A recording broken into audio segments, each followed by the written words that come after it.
What's up, agents? Welcome to the 10th episode of the TCG Core podcast. This week, or this month, because we're monthly, not weekly. I don't know if we'll get to weekly yet.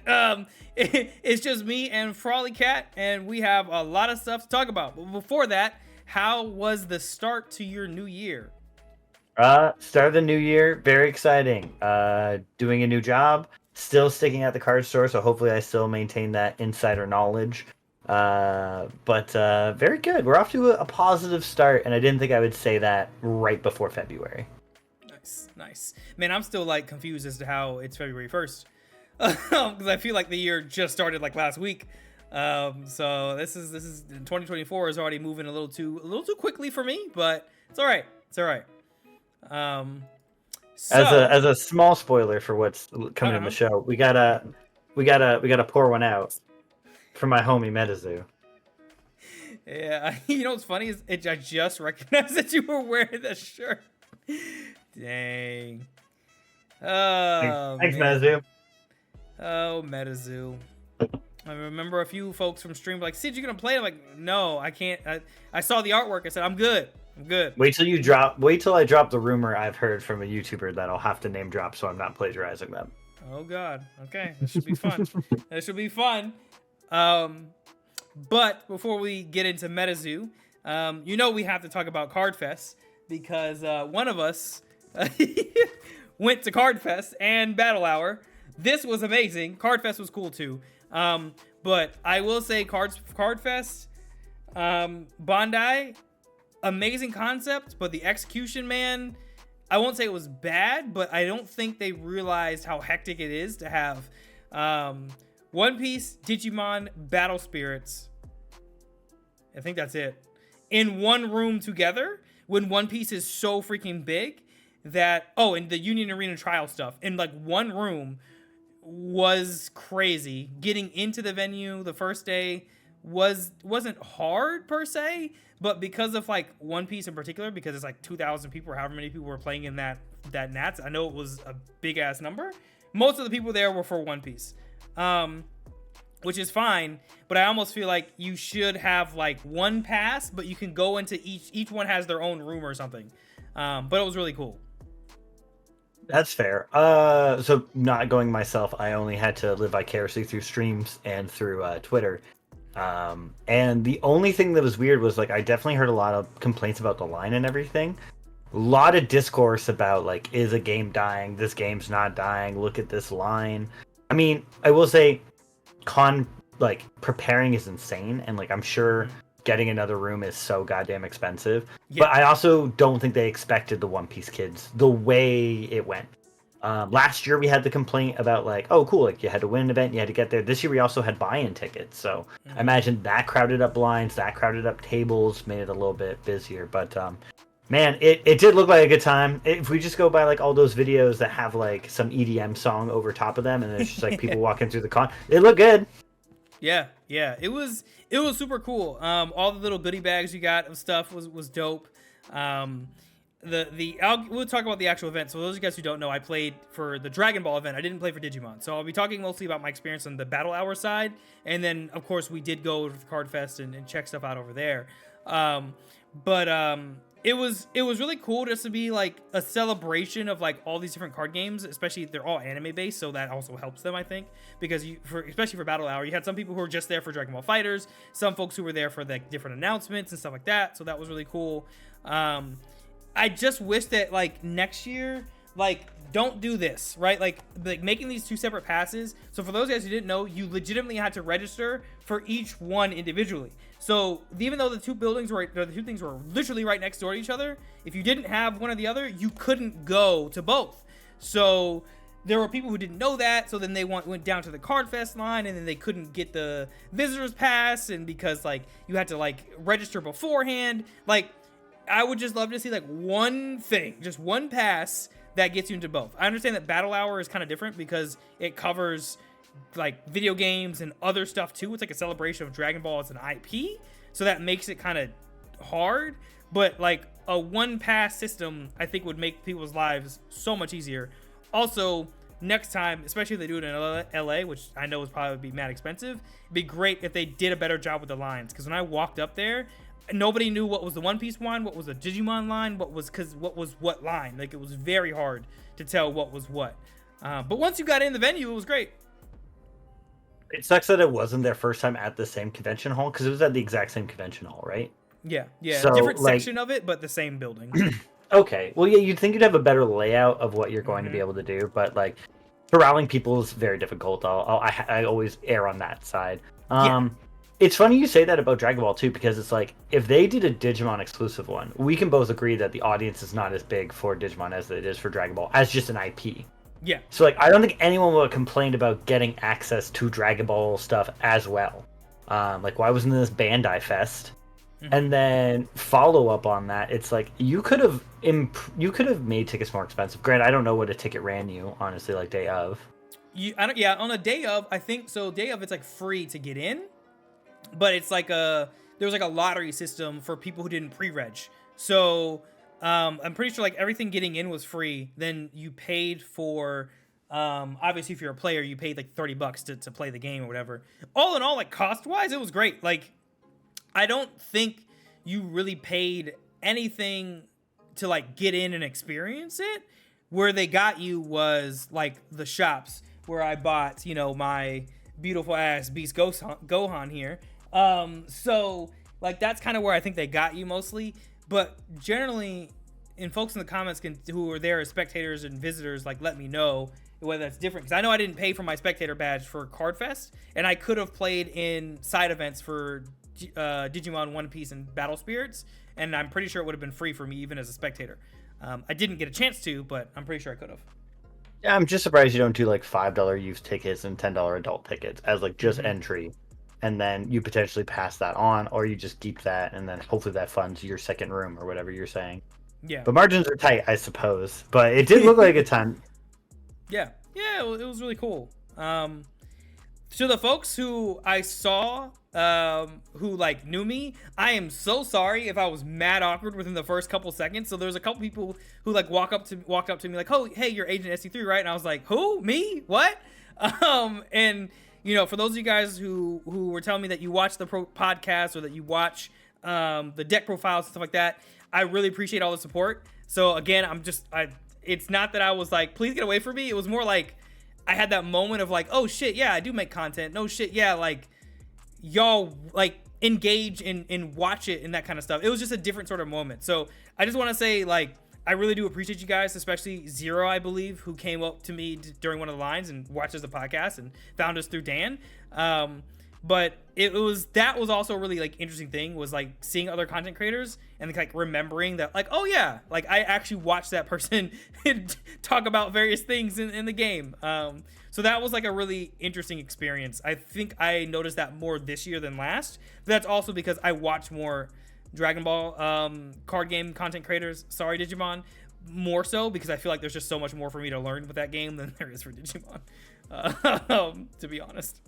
No, I'm glad it was more of like a ability to meet not only other content creators, but like given the fans' love is awesome. Like I couldn't imagine how quickly imposter syndrome would kick in if someone was like, "I know you," and I'd be like, "No, you don't." Yeah, I don't really know if it's you, but no, you don't. Yeah. So yeah, no, that's nice that you got that experience. Yeah, it was interesting. A couple of people, especially with the Dragon Ball side, because like I think I have like the most viewed Bardock deck profile, I think, on for Dragon Ball. So like the number of people who were like, "Oh, I've seen your deck profile and like you helped me build my deck," was like, "Oh, okay, cool." Like it was just like, huh? Oh yeah. It's garbage, man. Throw it out. Start over. I'm glad I could help. I hope it does better for you than it's gonna do for me today. Which that was for those of y'all, it was a shit show. I did not do very well.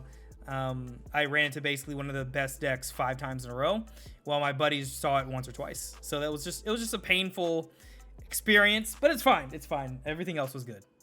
Meta.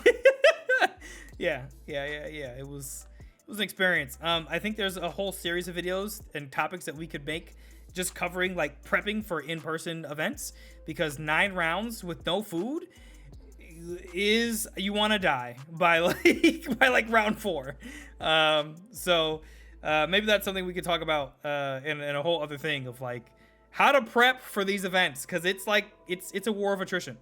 You bring 2 to 3 waters, and you buy 1 to 2 boxes of granola bars, and that is what you do. I've never made it more than 7 rounds before I was like, I don't care that I'm on a win streak. I want to die and leave. Yeah. Never have you misplayed so hard that when your blood sugar is just like not there. Yeah, that was me in like one of the games I was winning, and then like the hunger set in, and like I made a misplay, and I was like, well, I guess you got this game, my man, because like I'm about to just go get food, because like this is not like, no, I can't do this. I can't do this. You almost wish you were playing Yu-Gi-Oh, so you could have got locked out of your zones and go, Yeah, okay, man, yeah. you got this. I'm gonna go get food. I'm just gonna go. Have a good one. But yeah, Card Fest. It was interesting. I'm really curious to see, for those guys who watch the podcast, like, and were there, like what your experience was like. But Frolly, what was it like, kind of like on the receiving it, like watching and keeping up with the stuff? Because I know that some things were streamed, other things weren't. How was that experience? Nationals not being streamed was a tragedy. I don't understand. This is your nationals. Like, I get it. They're going to Japan, so you might not want to have Japan have there. But Japan's so far ahead. Like, I don't even know what box they're going to be playing in Japan. For like, I think top 2 got to go. So you're gonna go to Japan, you might be playing a completely different meta. So like, I get not having the decks gone. Like, thank God we have alternative resources of like people who fan submit and do stuff like this. Because I get that they want to protect like player ideas and stuff like that. I definitely respect that. But not showing me even like a clip, not if it went to game 3, I don't know that it did. Like, showing me game 2 wouldn't have been beneficial for you. Like, even just to show game 2. Now, on the weird thing about this is I feel like I have a better perspective because I watched last year as well. Last year I was expecting announcements about Ghost Game, and I was expecting them to talk about the TCG and potentially the show. So I'm like, cool, like this is a good one to watch. And I actually watched like the live performance. I haven't watched it this year, so I'm very sorry. I'm sure I'll go back into it. But I did like all the card information was readily available, like at least them putting out their pitch for what this year is going to be for Digimon. Some really exciting announcements. One of them, they like literally just like buried the lead of it, like said it, and then they showed the trailer of Liberator, and then that little slip of what we were gonna do got more hype than all of the Liberator trailer. So I feel bad for those creators, honestly.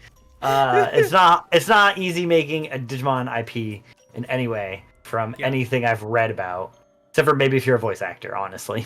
Yeah, 100%. Yeah. Yeah, no, it seemed really good. I like the reception. I feel like they did really just keep it Digimon centric. Like, this reminds me of old like E3 and stuff. Like, why isn't Bandai taking this time to be like, not only are we doing all these games right now, not only is there official tournaments like ending the year on, but here's a little bit about Fusion, here's a little bit about One Piece. Like, it just kind of sucked. Yeah. And then there was some like, it's weird too because I've seen like some data mine stuff from other people, like not actually data mine, it's not a video game, but like people who've been like doing deep dives on information, and it's like, I'm excited about some of the like more stuff they're talking about later, but I feel like I'm stuck in the situation of like, but how long am I waiting for it? Like, new Diaboromon, amazing. When am I getting it? Right. Like halfway through the year, July.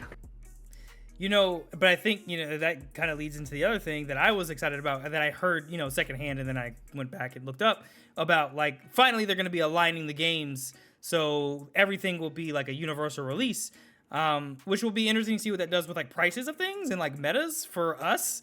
Like, I guess it would just become a clone of Japan, but like now you had, I think they said something, Stuffy had told me, yeah, I'm putting you on blast, Stuffy, so if you're wrong, I'm gonna send people to your stuff.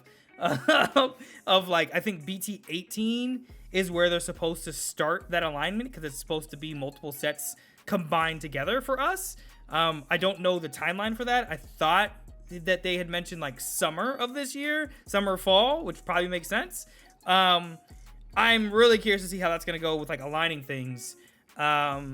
and finally being at that point, because I also just kind of want to see like what is that going to do for the market, because now you can't look ahead and know like what's performing really well and what isn't, right? But thank God that like I'm just glad that they're finally being aligned, just because now we don't have to worry about this. Oh my God, I'm so excited for something 3 sets from now that I'm not going to get to play until then, which is interesting. I do really hope that, like, I mean, Universal Meta, we talked about this last time about the ban list and about like, was it better that they told us ahead of time? Was it worse that they did that? People got what they were yearning for.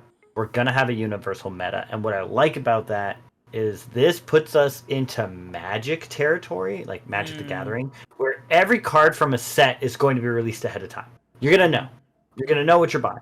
But figuring out what's good is gonna be that first week or that first couple bit, or like an Ultimate Cup is gonna drop, and the next Ultimate Cup hopefully will be like rapidly different. I like the idea of a Universal Meta. I like the idea that like those who are complaining that they didn't get to do the busted stuff. Spoiler alert: one of the cards that got hit is what won this whole DigiFest. So it made sense why it got hit, but I like the idea that like now you're going to hear people bitch in North America, and you're going to hear people bitch in Europe and in Asia, and hopefully that leads to a better ban list. And hopefully that means they sync us up too with like promos and stuff, just to be like, cool, going forward, it's all one. And that's going to be cool because deck techs, I think, will actually be back in fashion. You'll be able to have your opinions on stuff. And you're going to have wild changes where someone somewhere figures some shit out and you see it at your locals 3 times that week. Like, I'm hoping that we go back to that kind of stuff. Universal Metal sounds really healthy. And I like what you said. Like, they're really controlling their market and not in a scummy way. This isn't a no reprint situation. This isn't like oh, but you don't know what could possibly be in the list like Magic does. This is just straight up, here's what's out. Except for we're going to go back to the very first 1.0 and 1.5, where we get 3 sets mashed into 1. Right. Actually, we'll get 6 sets mashed into 2. I can't remember. I think they're just doing 3 sets in 1. So it'll just be like 1.0 all over again. Yeah. Which I think, that would be interesting to see how that does. I'm curious to see what this can do with your pull rates for like secret rares and stuff. It'll just be interesting to see how that shapes out, but I'm glad because I think Bandai is really trying to, with a lot of their games, right? Like, it's better to have them aligned. Like, I think that's just easier universally. Do not know how the hell that's going to work for Union Arena in October, right? Because I imagine that Union Arena at some point will be aligned because if they're going to do like World Championships and stuff like that, because at the event, they actually had the trials for Union Arena stuff. I didn't get to play in any, unfortunately, but I did get to see the cards like in English, and holy shit, they look really cool. Since we did the last episode, I actually had bought a Japanese box of the Bleach set. These cards are really freaking cool looking, like super cool. So this is another one where I'm like, ooh, when we get to Union Arena, what's the like alignment gonna look like for that? So this is just an example of one of the many alt arts, but this is the one for Shunsui, and it just looks stellar. Yeah, Bandai is. I like that they're really seeming to like try some new things and really evolving like all of their card games, and it feels less. Not that I thought it was like cannibalization going on between markets, but it seems like they're trying to like really align what they're doing so they can make these big events like Card Fest where like everything is celebrated equally for the most part anyway. This seems like a lot of TCGs have realized that the hype of COVID has gone down, and now those who are invested are TCG players. And what I like about that, hopefully, is the idea of like, so Magic the Gathering right now releases 2 products, Draft and Set. Draft is the packs that you've been buying since back in the day. It's mapped so many commons, so many uncommons, a rare, a foil slot. Set boosters, your last 3 slots are different, and you can potentially pull like multiple mythics or like multiple rares. But a rare is not guaranteed. So what you're seeing there with their overprinting is they're making one product now. They're making something called play boosters, which combine both, and it simplifies their product line, right? We aren't making 2 different sets. Why are we doing that? We're wasting so much time, and we're giving people different price points, and they're just kind of bouncing off it. Make one product. And I feel like Digimon did that, or like they're like, cool, Digimon's lasted long enough. Let's line them up. Yeah. We'll see where it goes from there. I think Union Arena is gonna need some proving time because they're not doing this with Battle Spirits right now that I know of. Yeah. And Dragon Ball, they're doing a brand new game. So back to our I don't know, 3-4 episodes ago when we were like, everything's a test ground and a lab for Bandai. This still feels like that. It's like, yeah, no, universal release, that sounds great. And if it sucks, we'll go away. So it's interesting to see. I hope it's positive overall. And at the worst part, I don't think you'll feel like you're missing out if you felt like you were missing out beforehand. Yeah, 100%. That's both hydrating at the same time, guys. Perfect. Dead air. I love it. But you want to talk about these decks? Yeah. We call that a segue, kids. And I, you want to talk? You can take the first place. I'll take second place just because of how much it makes me want to fight Dan because it's SetCon, and so it's my way in memory of Dan. Honoring, yeah, exactly. So if you want to go ahead and take Anubis. Yeah. So, shout out to Bryce. I'm not gonna dox you for your first place win at NA Nationals. So we're looking at a purple deck. The purple deck, I'm sure we'll put up screenshots or something about this. It's a purple Anubismon deck. It's not control, it's full tempo. And it seems like it's kind of rushed down with Minerva and everything.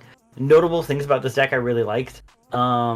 More floodgates than their opponent. About 2 more floodgates than their opponent were running. I like that. Some people won't like that. Personal shout out to using Saber Dramon, which I already have been talking about how good Raid Retaliation is. And then Minervamon gives it Rush. Busted. Like, that's so good. Like, I hope you don't have a big stack that you don't want touched, because it's going to touch it.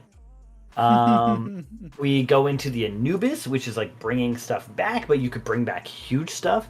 And then notably, the deck runs no Tamers. He went hard for Purple Memory Boost and hard for Wisdom Training, and those were his Tamers. And the reason I think he did that is he's got a 1 of Leviamon in here, which he has the option of reducing the cost through Anubis if he ends up that way, but he also could hard Digivolve if he needed it. And that card states if your opponent has equal or more Digimon and Tamers than you, delete an opponent's Digimon with the highest level, and then delete one with the lowest level. So if you got level 7 and level 6, they delete the 7, and then cool, that's the only one left on the field, get rid of the 6.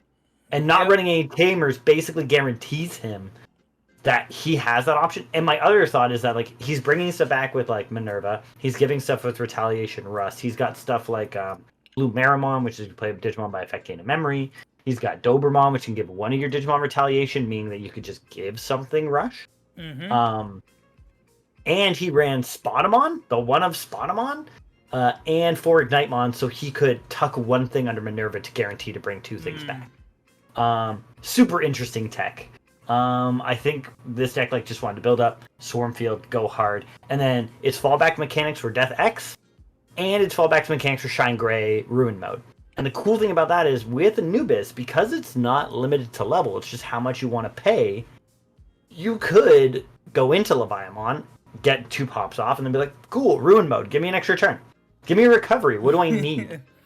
It's got a lot of good, interesting techs, and it reminds me of kind of like a Mostemon build. They run Maycrack Vicious Mode, so you can play a bunch of little guys out and hopefully get that rush trigger off.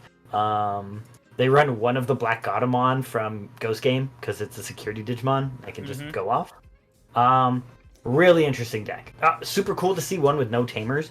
Not taking advantage of any of the Tamer stuff and just being like, no, I'm going to dedicate to this is Rushdown. It's hyper interesting. This reminds me too of right before this one first place I should mention too, with Eismon and other Eismon both at 1 and not in the list at all. So even without Graveyard setup, this deck still managed to win.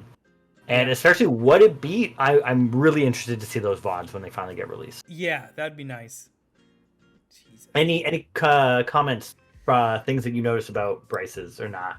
I mean, not especially as someone who's not deep into purple. I think that your analysis was pretty accurate. I would love to see it played out. But plus too, since my brain has been so Dragon Ball, some of the stuff I'm like, oh yeah, I didn't even think about being able to do that. The Leviamon thing is really smart, having no Tamers. Because when I looked at the card, I was like, yeah, but how often is the field gonna look like that? I'm like, oh, but if you have no Tamers and this is your only boy out, then it doesn't it's guaranteed to make some problems. But no, it feels also looks boost. it's got, oh, go ahead. No, I was gonna say it just looks like it also has like just purple good stuff on top of the Anubis insanity. A lot of similar rushdown purple packages look similar, but yeah, 4 and 4 is crazy. And I like the idea that he's like, I don't need tamers. I can set myself to 3 with a pop. I can utilize 1 memory with reduction of digivolution costs. Mm-hmm. It's super interesting. Mm-hmm. Yeah. So then I can jump into Peter's second place deck for SetCon. This is literally just SetCon good stuff, and that's not me like throwing shade at this person. It's just like legitimately though, this is like some of the best cards that you can have to make your opponent want to pull their hair out, right? Like almost everything, just glancing at this deck, is I'm recovering, I am drawing cards, I am making your life miserable with things like Azulongmon Ace, Black Seraphimon. So like, you know, as me as the War Greymon guy, right? If you have this Black Seraphimon out, cool. When I swing into your stack, and if I'm not raiding into that Digimon, I'm gonna de-digivolve. So that's gonna suck because War Greymon will no longer ignore what's in the stack, right? I think it's a great option to have, even as a 4-of, and then on delete, you're recovering. So even if you just swing into something and it dies, cool, I can recover. It's so stressful, I imagine, to play against this deck because it looks like everything your opponent does just pluses you, right? And then, of course, you have 4 freaking Chaos Degrades. You have your Wyvern's Breaths, your Flame Hell Sights, your Lonkeys. Like, this just looks like, I don't want to say the perfect, but I guess it to top second place, right? But, like, it looks like SetCon to the max. I hate it, but I love it for them, but I hate looking at it. Because it looks like, yeah, and then, of course, you have Avenged Kidmon, which is nice.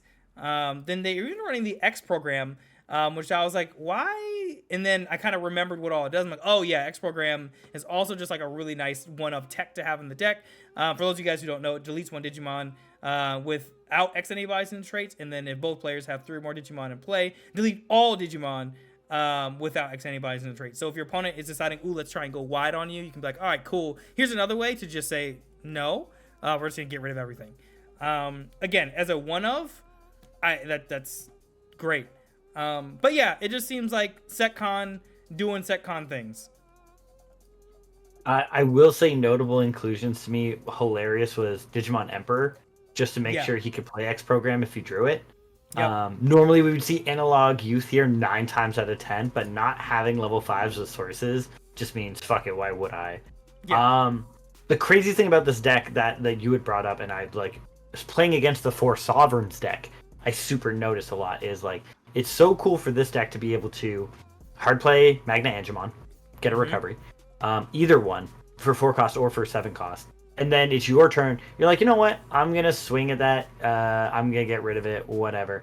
And it goes into Azulongmon, the ace, because of Blast Evolution, and you might potentially bounce it if you needed to, or not. If it gets deleted, they're gonna get the memory back. But delete one of your opponent's Digimon with the highest level. So you just 1 for 1.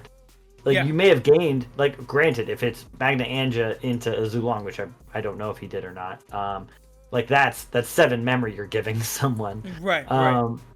But it was just really interesting, and especially just the ability to be like, oh, I played Airdramon out just to try to get a free recovery and fix my hand. Cool, I could blast into Magna Ace if I wanted. Next swing, I could go into Zulong. This felt very security control. I'm kind of weird to see the TK Kari, because it seems like the backpedal. It's like, oh, am I losing? Okay, I need more and more and more memory. But this Chaos Degrade or this Wyvern's Breath, I think the second that Shroudmon option comes out, it just instantly replaces this 100%. But this list looks so annoying to play against. Yeah. It looks like it's like, okay, this is true SetCon. Like this is like not a good time. And even like, of course, you have the one of Psychmons and the Pillow Mons, which is like, oh, cool, you're playing Royal Knights. No, you're not. You know, like, yeah, of course, the Royal Knights, you can get rid of the Psychmon with various options, but still it sets you back, right? Being unable to play stuff by effects. Okay, you play Jessamon or some of these other things. Okay, no, you don't. You know, it's interesting how it kind of covers all of its bases and really seems to like defend itself, which is why, to your point, I'm curious to see what the matchup between that and the purple deck, like how that all came down. Like, was security not good? Did the purple deck was it too fast that they couldn't really like set up? Was the war of attrition, did it not really go that well? Like, I'm really curious, did this go to game 3? Like, I'm really curious to see kind of like how that actually panned out. I do think this deck feels like it's much more prepared for Fenrir Lugumon. This looks like a deck that is prepared to get a bunch of securities checked in one go and be like, cool, one of those is Chaos deck, get rid of it.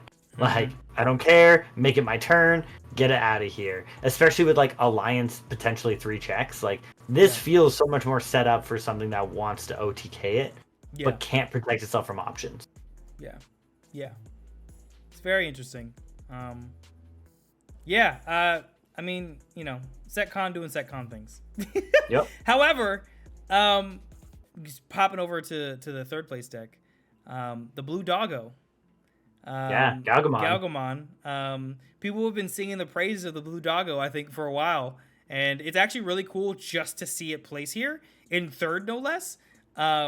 Because I just feel like people were on this train. A few of the folks in the Discord were on this train for a while, and it just wasn't performing. But now that they have their training cards and some other stuff, it's like, yeah, this is really good, really good.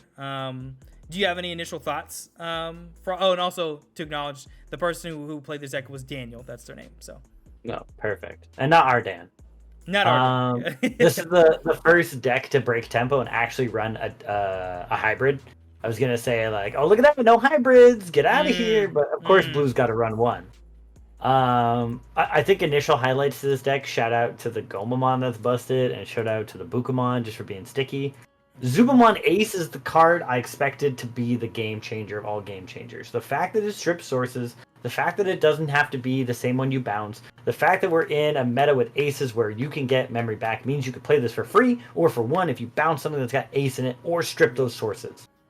Yep. Third is not bad. I can't say on that. Most likely what happened here, completely speculation, is consistency. Just being able to see your one really good mock Galgamon as well.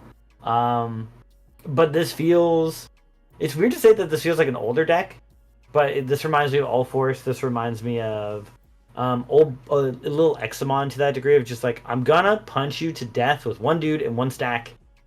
Hopefully you have no interruption. And I've got a little bit about a comeback, and I've got a couple surprise checks, but it's mainly just blue beatdown. Yeah, and like... Zudomon to me is like a staple blue card now. Like it's absurdly good. It's absurdly good. The fact that it basically counters other aces with no problems is disgusting. Like happy for the deck, right? But like, god damn, I feel like Zudomon Ace is still easily top 3 ace card in the entire game. Like in the top 3, if not really, honestly number 1. Definitely number 1 from the set that it came from. But it is still just so good at being able to just like play it for, like to your point, play it for 1 or play it for free depending upon what the board state is. It's gross. It's cheap right now and entirely sold out on TCG as of this recording. So hey man, if you can find some, I'd consider picking up 1 or 2, because if you play blue at all, it's so easy to tech. Yeah. But this is also one of those cards too that reminds me why we cannot have side decks in Digimon. This game cannot have side decks. But it's so good. If you put it in there, I feel like it's one of those cards that will not fail you. Almost regardless of what you play against, to be honest. Even just to be able to bounce like really annoying floodgates or be able to strip very important sources off of someone. I've seen it with like Black or Gray, where like if their only black part of their Digivolution line is metal gray and you strip it, A, they don't have piercing, and B, it's like cool, you don't get your Digivolve on Gaio, or like there's just a lot they can't do. Yeah, didn't even think about that with the Black Wargreymon. Yeah. There's a lot of specific sets that sometimes you want to rip out. Yeah, a lot of really cool interaction. Shout out to Bukamon, who not only got errata and then shot, but is still up in top 3. Yeah. Yeah. Yeah, Bukumon's obscene, and having jamming when you're like, I can swing a bunch of time with the Mirage Galga burst mode. It's like, okay. At least ties don't count them. At least ties don't count them. Yeah. It's so crazy. And then, this is another one that I'd just be curious to watch a game of and just kind of see, like, to your point, like, is it one of those, it's all gas, so you see your pieces and you just win? Like, how do you recover? Like, I'm really I would be curious to see this in action as well. The full moon meteor at 1 is crazy to me too, because I've seen this deck gain an insane amount of memory and play that removal spell and set me to like 3, like no problem. And this deck also feels a little high roll just on the fact that like blue memory boost super good, but I've watched trainings cascade into each other. Right, top 2, you hit a training, grab it. Top 2, you hit a training, grab it. Next turn, I'm digivolving twice reduced. Like, you just have these crazy comeback turns where normally in Digimon, you're like, cool, they have nothing on board. Right. Probably can't do too much to me. And then, like, you just have these swing turns where it's like, raise a rookie, digivolve, I'm back. Right. Yeah, which I guess is, why, with that first place deck, that Emperor makes a huge difference. It's like, okay, you can raise them, but you're going to lose 2 memory. So let's just slow all that down, which is a really interesting, like, thought of, like, yeah, okay, I can see why Emperor in that deck becomes even more valuable, because if somebody does try that train of, like, let me push out to level 3 and do the whole line into some godly thing, you probably just completely screwed their whole turn by doing that. You've got a great point, because I didn't even consider that, like, they have to choose to raise. And if it's not a level 4, they're getting punished. And they don't have, like, what, do I wait another turn in the back? Is that too much tempo loss? That's really interesting, because that's what we expected that card to do, and then games are just too quick. So, of course, it takes a deck that really slows down the meta to utilize it. Yeah. And also, it definitely counters for in that situation where, like, I mean, I use War Greymon as the biggest example, because that's a deck where, like, they push, it's just like Galgamon in the sense that you push out that rookie and it's that Agu that lets you go to something for free. Like, that could be the game in that moment. It doesn't matter what turn it is. It could be turn 3. You might lose just because they said, here's this whole line. Bye-bye, Especially digital for free. It's got ties that might gain you memory back off it. It's got power. Yeah. So very interesting list. Congrats to, everybody who placed, honestly, but especially those folks in the top 3. Really interesting builds. I'm curious to see what the meta will look like kind of going forward. I'm hoping for myself to get back into playing Digimon a little bit better than I have been now, and try and balance my love of Dragon Ball with Digimon, especially now that the games are going to be aligned sometime this year. That, I think, for me will be just like, oh, thank God, because it would just be easier to kind of keep track of what's going on. I don't have to, like, look so far ahead and at what's going on right now and feel like I'm building 2 different decks in 2 parallel timelines, which I hated about playing Digimon. Well, hate is too strong a word, but, it bothered me about deck building for Digimon. I mean, you could almost call it, like, overhype, and, like, not in the sense that, like, it's like the hype just fades down. Like, Diaboromon looks so cool to me right now, but what do you guys tell me about? What about the Mostemon Ace? Yeah. What about the Ragna Ace we haven't seen? Oh, new promo cards? Oh, cool. And 6 new aces? Sick. I'm glad those are promo cards. Yeah. Like, it just always has new stuff going, which is good. That's what you want. You want content.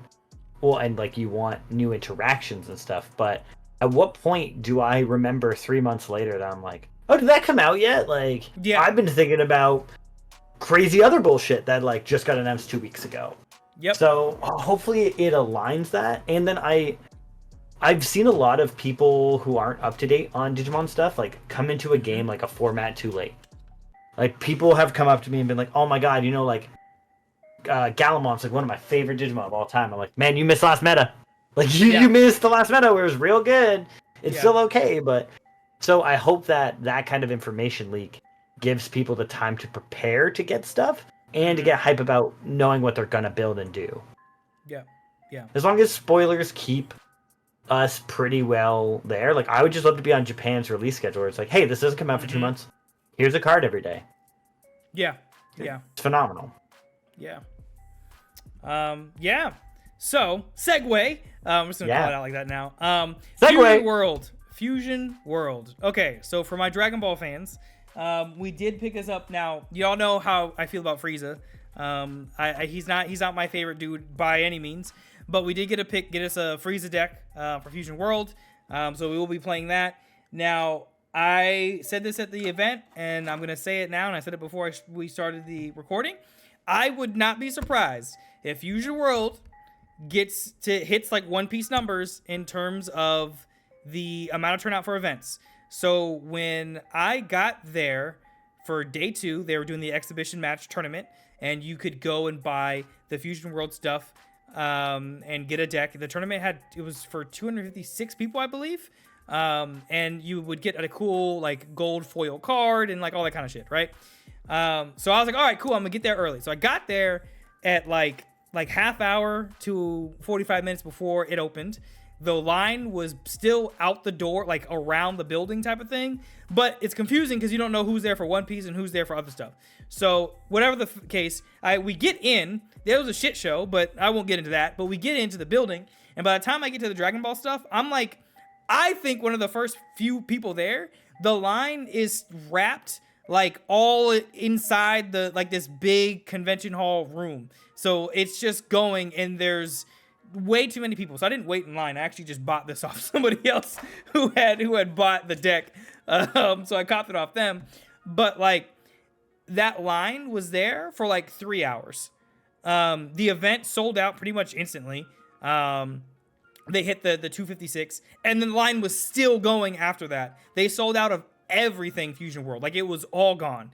And people waited, and the amount of people I watched do the trial stuff, watched people play, it was fascinating because I don't feel like you will get that for Dragon Ball Super Card Game Masters. For a lot of reasons. I mean, Masters has way too many fucking cards for new people, and the game is complicated as hell for new people. Or rather, it's daunting. Like when people tell you about it, it's like that's too much. When you start playing, it's fine. But this, for my Digimon folks, is much closer to Digimon and One Piece if they had a baby in terms of the keyword skills and the like timing of effects. So I will say, if you're thinking about trying this game, I highly recommend it. I enjoy it. The biggest thing about it, there are no counters, but like the combo system is still there, and there's still some intricacies in play, but there's no counters, which I wouldn't be surprised if they make some version of countering later on in the game's life cycle. Yeah, Fusion World, I think it's going to be pretty big, personally. It's definitely hard to consider a game until we're like at least 5 sets in, because at that point it really gets an identity, really figures out what it's doing. And I wouldn't be surprised. I will say you brought up a great point, because I meant to mention this earlier when you were talking about Union Arena, but this is the best part to bring it up. The cards looking like Digimon or One Piece stuff, very approachable to go in between games. Like if you play One Piece or you play Digimon, hey, here's a Dragon Ball game that reads like you know what you're doing. It's going to get more complex and do other stuff later, but like right now, how when attackings happen, how on plays happen, how you don't have digivolving, but like keywords like blocker, like they're all very similar to it. Now the only thing about Union Arena is that card you showed us, though gorgeous, reminds me a lot of early Dragon Ball, in that like black into gold etching, and I love the gold etching. Digimon stepped away from it. I do wonder if you run the risk of making all your games look too similar. Like, I wish stuff still had a distinctive look. Everything's going to play different. That's just how it is. One Piece is very similar to Dragon Ball, and like, oh, have a leader, build off them, like, do stuff based off that, which, like, Digimon doesn't have. So it's still got some unique stuff, and the memory system. Yeah.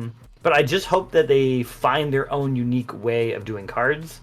But granted, everything Bandai does, I love all the alt art, so, like, I'm not trying to, like, throw a mince shade at it. I'm just being like... Yeah.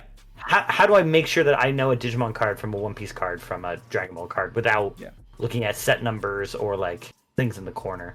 I'm excited though, because it's supposed to come out with a digital client, right, later this year. Yes. Yep.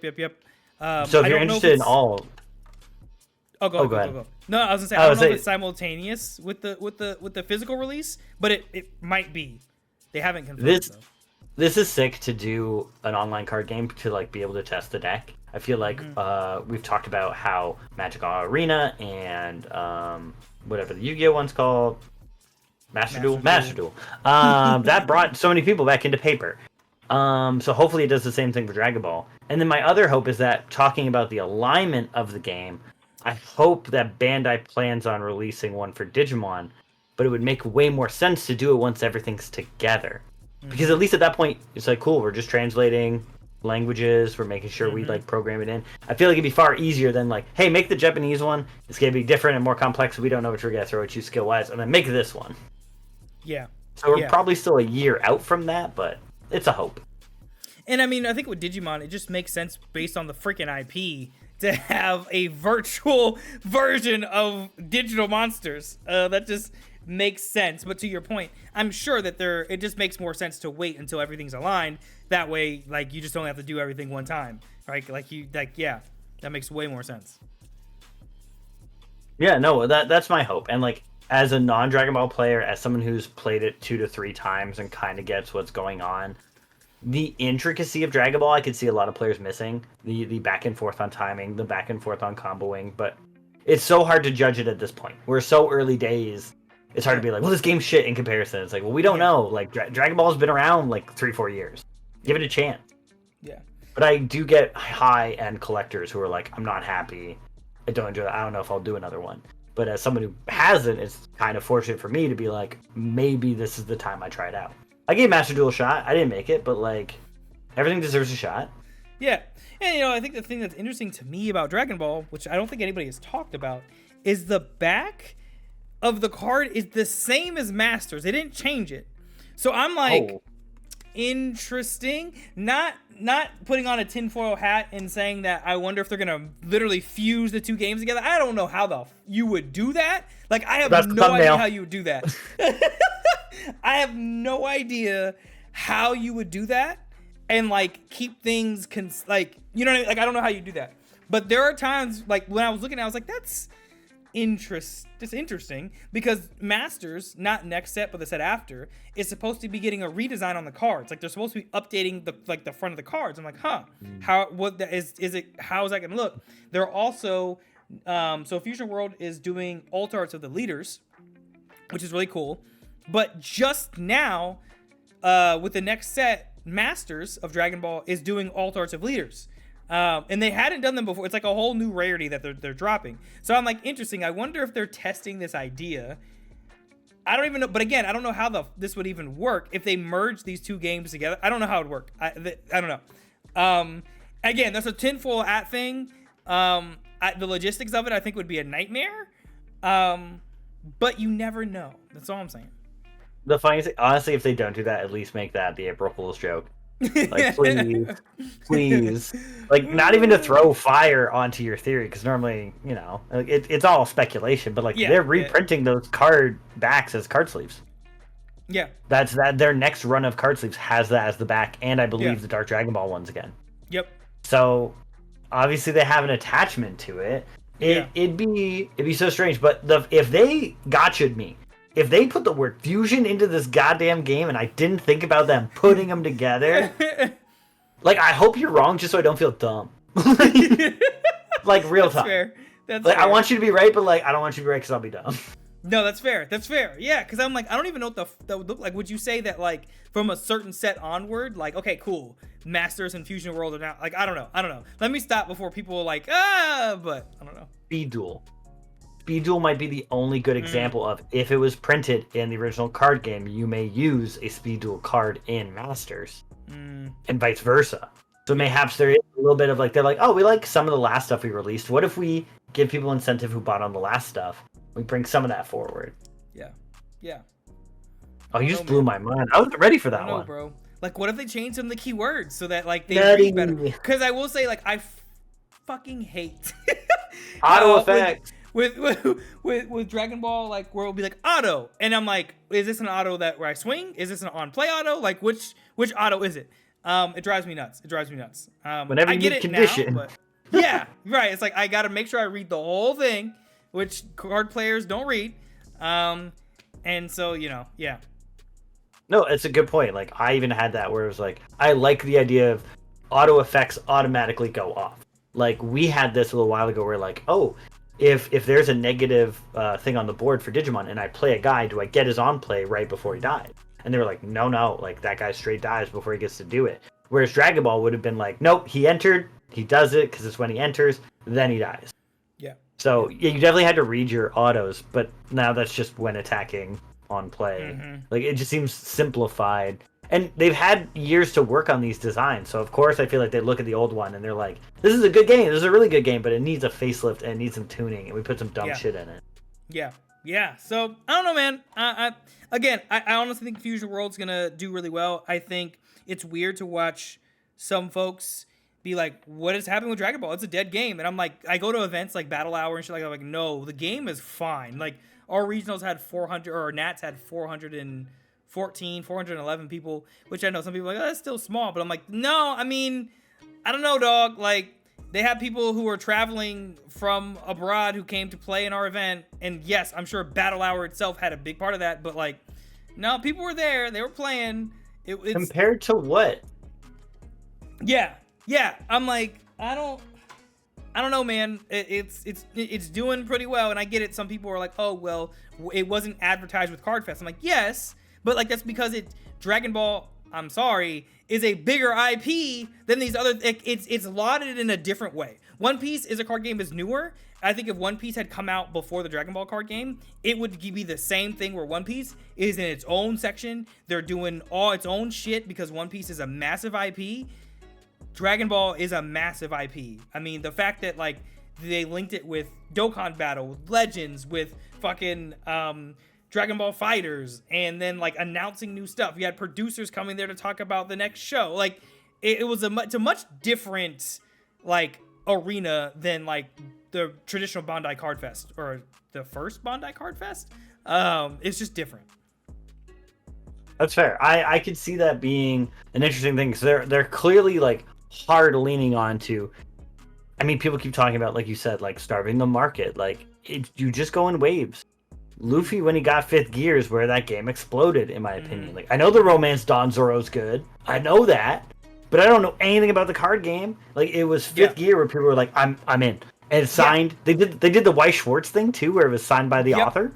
Yep. Like, obviously, it's not an on-card auto, but whatever. Like, that's dope. I love that about Weiss Schwartz. Like, either getting the voice actors or getting the actual creator to, like, stamp, sign stuff is dope.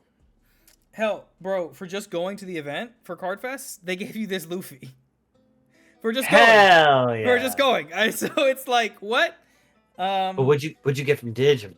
Digimon. I don't have a preference. I definitely don't. Unfortunately, it's just. I mean, it looks cool, but it's not even foil. It's like what? What? It's not a lot of even these foil. aces aren't foiled. All these promo aces ain't foiled. It's like why? But the other these hoes ain't foiled. Oh, bruh, not these hoes. Battle Spirit Saga. This looks really cool. The art on this looks insanely cool. Big Bang Energy, sponsored by Bang Energy. And then this for Union Narita, and it's freaking amazing. It's Bleach. Oh, and so, yeah, you're hyped about that. Yeah, have me hyped, bro. It's Bleach. I said that's all I need.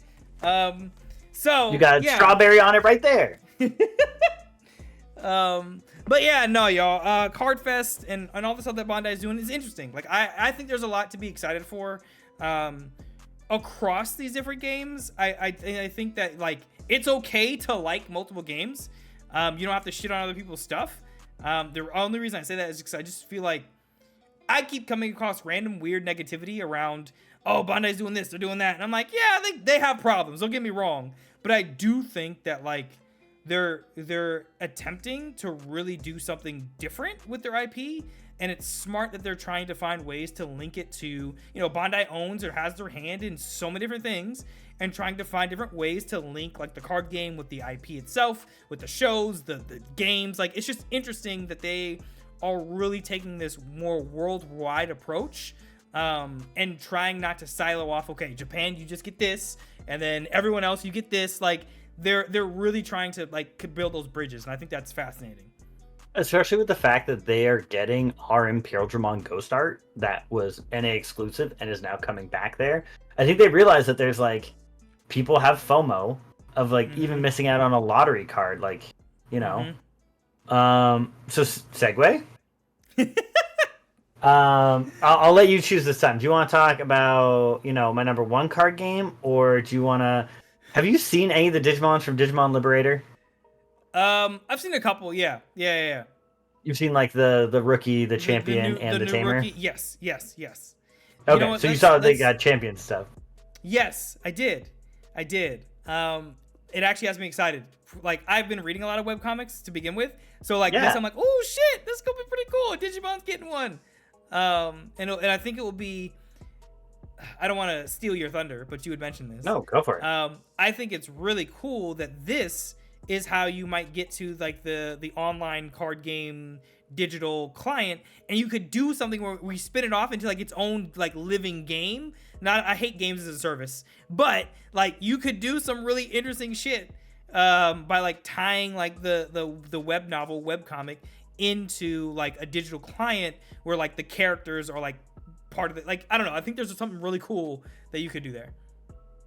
Webcam comes out in January. We're gonna get a little bit more news. We're heading into February. I believe that's the release of the first actual chapter, if I remember correctly. Maybe it'll only be a couple panels, because this isn't going to be the same way that, oh my god, I completely forgot what the other one's called with Lugumon.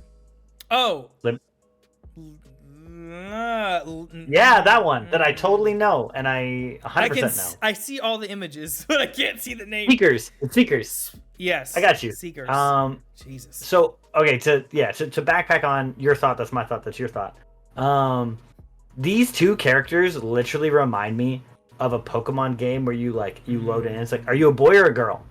Like, what deck do you want to start with? And the idea is that like you get Shumon, you get Shumon, and you get Orisa.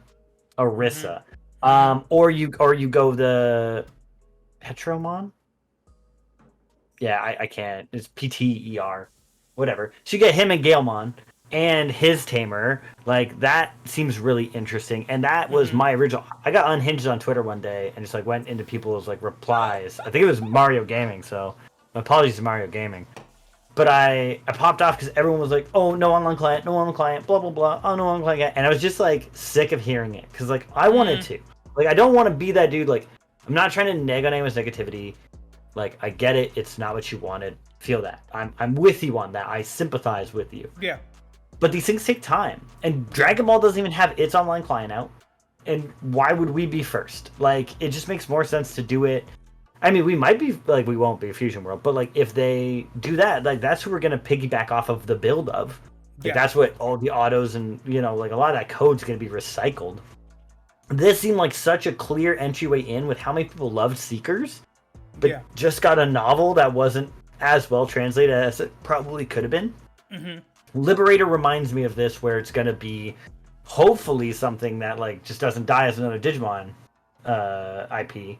Yeah. But actually has a spot. Like, they announced two guys who look like bad guys. You got Owen Dreadnought, this emo-looking dude with a blood earring.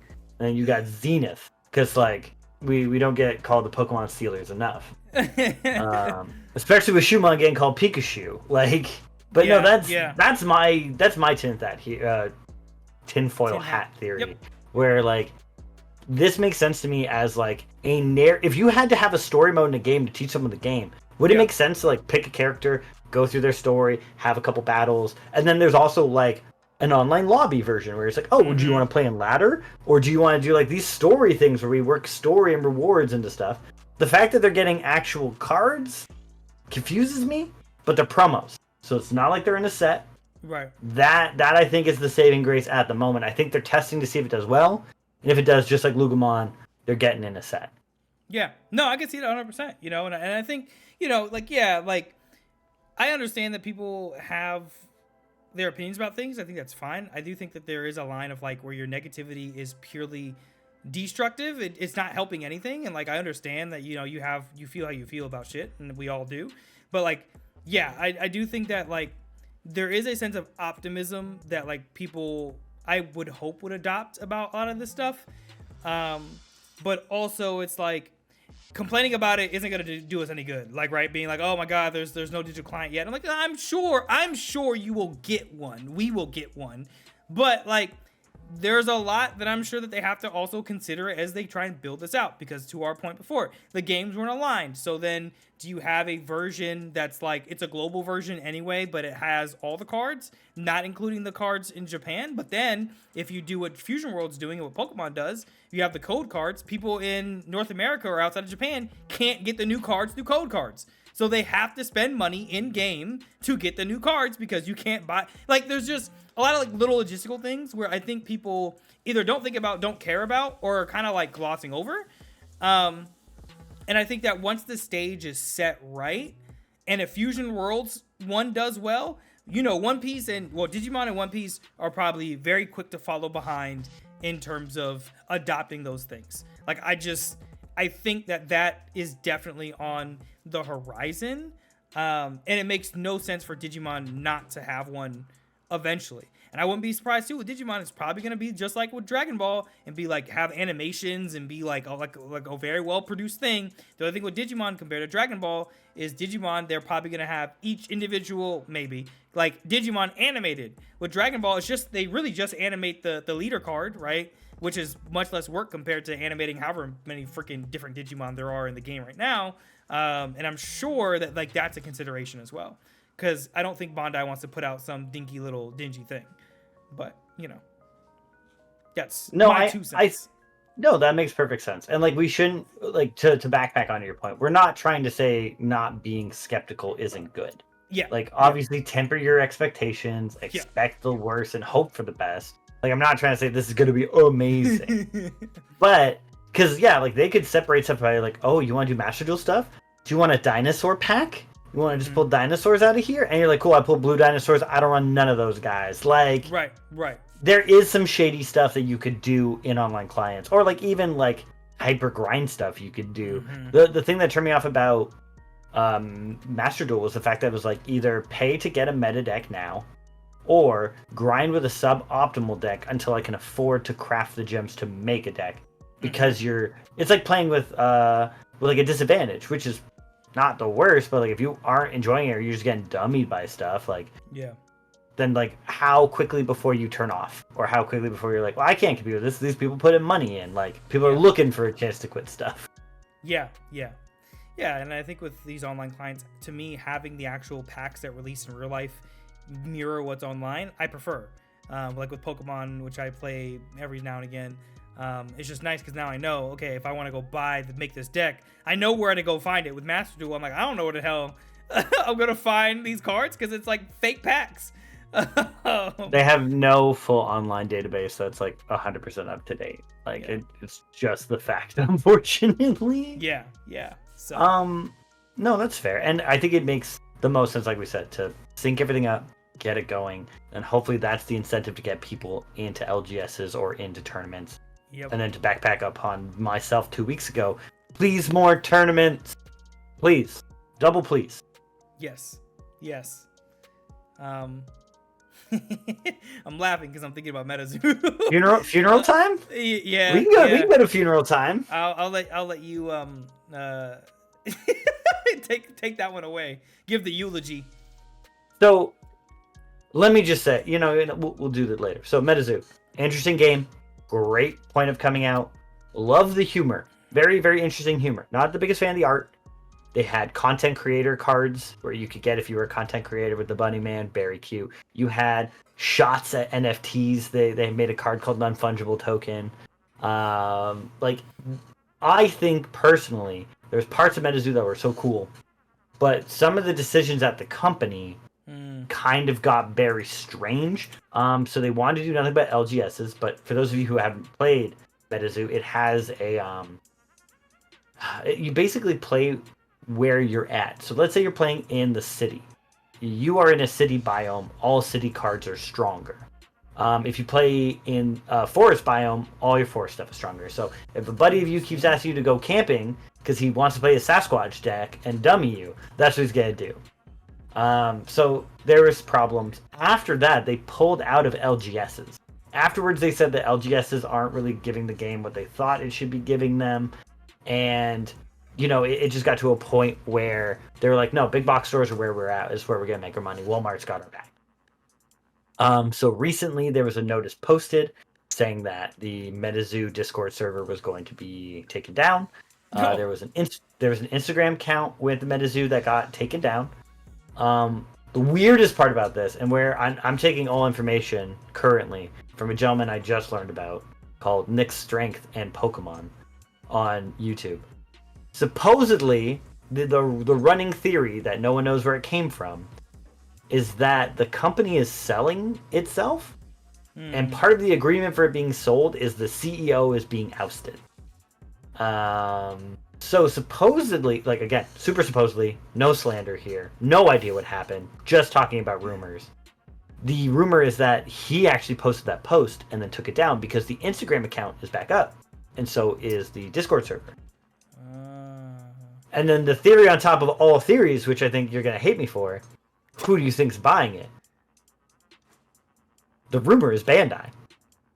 What? The rumor is Bandai is No. buying it because Sanrio teamed up with them for a Hello Kitty edition. So MetaZoo is in the weirdest state. I was so prepared. I had this topic down, guys. I DM'd them like, ooh, I want to wear like all black and like take it off into a MetaZoo sweater and just be like, oh no. And I was going to compare like what a dead game looks like compared to all these games we think are dying. Dragon Ball's dying. Lines out the door. Digimon's dying. But also Dragon Ball and One Piece are just more popular. So there's a whole thing I was going to do. But now I can't even logistically report on MetaZoo because I have no idea what's happening or where it's going. That's wild. That's actually wow. That's what I read today. Apparently that video came out yesterday. I don't know enough about his content, but feel free to go check him out and make decisions for yourself, as is always my motto. But I appreciate the information just to know that that's supposedly something that might be happening. Yeah. Damn, Bandai.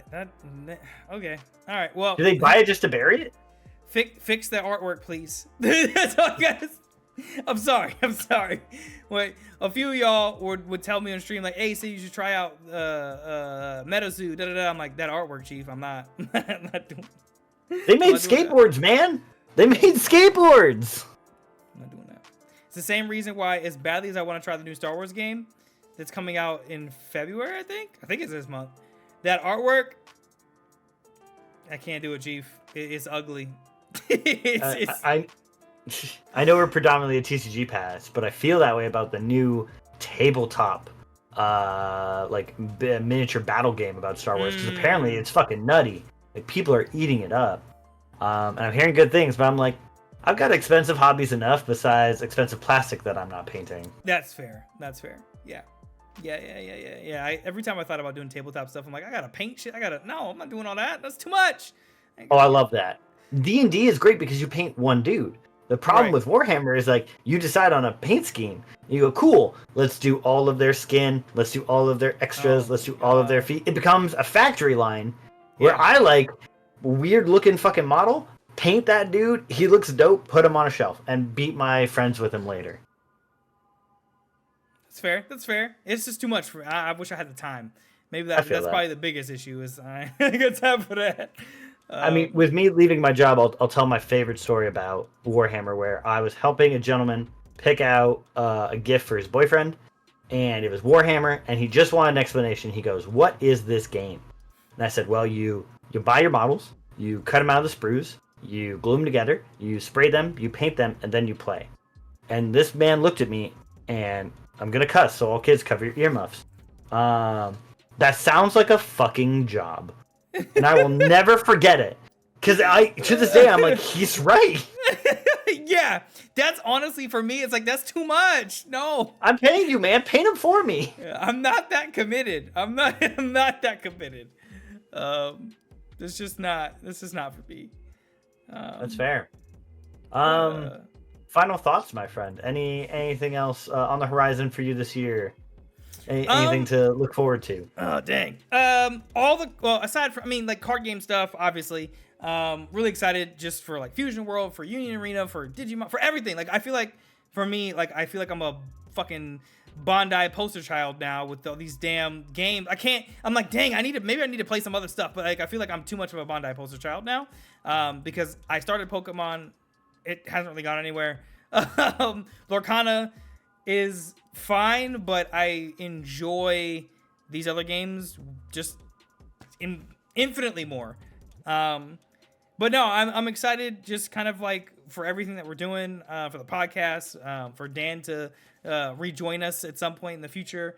And then also, guys, and recommissioning my gaming channel. So that YouTube channel will have like the other stuff that I stream that isn't card games, because I was like, I guess I can't keep putting random Fortnite clips and Power World and whatever the heck else I'm playing on this channel. It's too much.